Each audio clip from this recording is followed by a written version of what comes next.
Moving on, startup founders, especially those involved in deep tech, have reacted to Commerce Minister Piyush Goyal's comments last week at the Startup Mahakumbh. The minister had called on Indian startups to move beyond food delivery and fancy ice creams and focus on deep tech and sectors like semiconductors and AI. The comments from the minister have divided the startup ecosystem. Rachna Dhanrajani is here with more. Rachna? A blunt Reddit post by a semiconductor founder has sparked a storm in India's startup ecosystem, putting the spotlight firmly back on whether Startup India is truly ready for deep tech. This comes after Commerce Minister Piyush Goyal, speaking at Startup Mahakumbh, questioned why more founders weren't building semiconductors or deep tech products. His comment, meant to inspire, triggered a fiery response instead. And this one is from Vijay Vittal, founder of Dumin Semiconductors and a former Intel chip designer. In a detailed post, self-described as Rant, Vittal said his startup has been designing cutting-edge chips for clients in the US and Europe, including one known as the father of AI. But back home, he says, he's been met with delays, dead ends, and a culture of bureaucratic indifference. From import restrictions and stalled tax incentives to defense officials unwilling to engage, Vittal's message is pointed that India loves talking about semiconductors but does very little to actually support those building them. His post has struck a chord.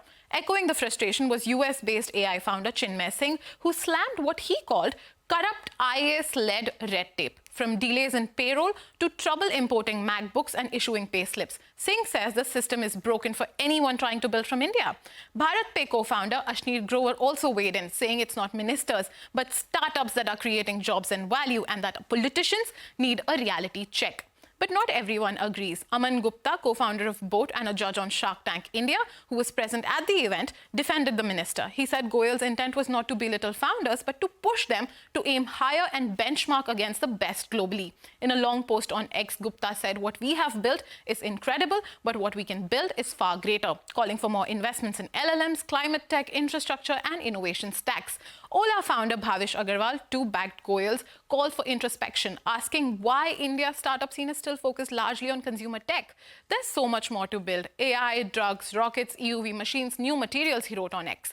Amid the firestorm, the Commerce Minister has announced a new helpline for startups along with fresh funding initiatives for deep tech and seed stage ventures, signaling that the government is listening. But the fault lines are clear between what the government wants from the startup ecosystem and what the ecosystem needs from the government. Whether this moment of friction sparks real reform or just fades as another flash in startups debates in India remains to be seen.